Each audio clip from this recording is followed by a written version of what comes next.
Conservatives have spent a lot of time attacking the FBI in recent days, basically saying that the Capitol insurrection, of course, was the FBI's fault because they ignored all of the warnings. And what's interesting is that a lot of us had also been saying that, not that it was the FBI's fault, but we were wondering why the FBI just sat on information and did nothing about it, pretty much as soon as the insurrection took place. Now, here's the thing. We got new information this week showing that Parler, the conservative social media company, had sent more than 50 warnings to the FBI about their users planning violence on January 6th in the Capitol. So even the higher-ups at Parler did a better job than the people at the FBI. I'm not going to lie about that. That really is what happened here. And you know what? I know Parler is a conservative social media site, but good on you for recognizing a threat, recognizing danger, and reporting it. That's what you're supposed to do. And that is what we need. And I've talked about that in videos, a lot. We can't have the FBI just going out there doing these broad sweeps of everybody's information. We need a reporting system.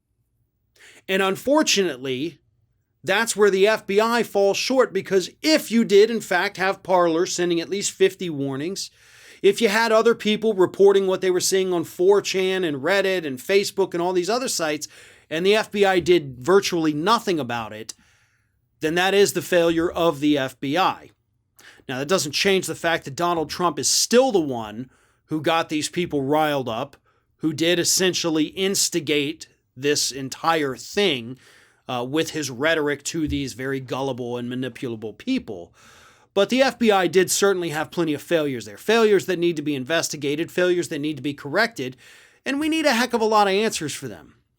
Now, as I've also talked about in the past, there were a couple individuals who were arrested by federal authorities when they arrived in Washington, D.C. a day or two before the January 6th insurrection. So a couple people did get pre-arrested because of what they had said on social media or because they had outstanding warrants against them. But we could have stopped this. That's the point. We knew that this was coming. Now, again, I'm not saying this in any way to excuse any of the actions of any of the conservatives or Republicans or lawmakers or activists, whatever they want to call themselves, to excuse any of their actions. They, to me, are still culpable and should be held legally liable for this. That includes people like Donald Trump and Donald Trump Jr., Ali Alexander. I believe his role in setting up that entire Stop the Steal rally that morning, that could be something that maybe he should be investigated for to see if there's any legal liability against him with this. But you also can't deny the fact that the FBI totally screwed the pooch on this one. Absolutely, uncontrovertibly screwed up. They had the warnings, they knew who the people were, they knew what they wanted to do, and by God, they just didn't take action. This is Hattie. Hattie wants to know why you have not subscribed to our channel. You obviously like our videos, so do us a favor and subscribe.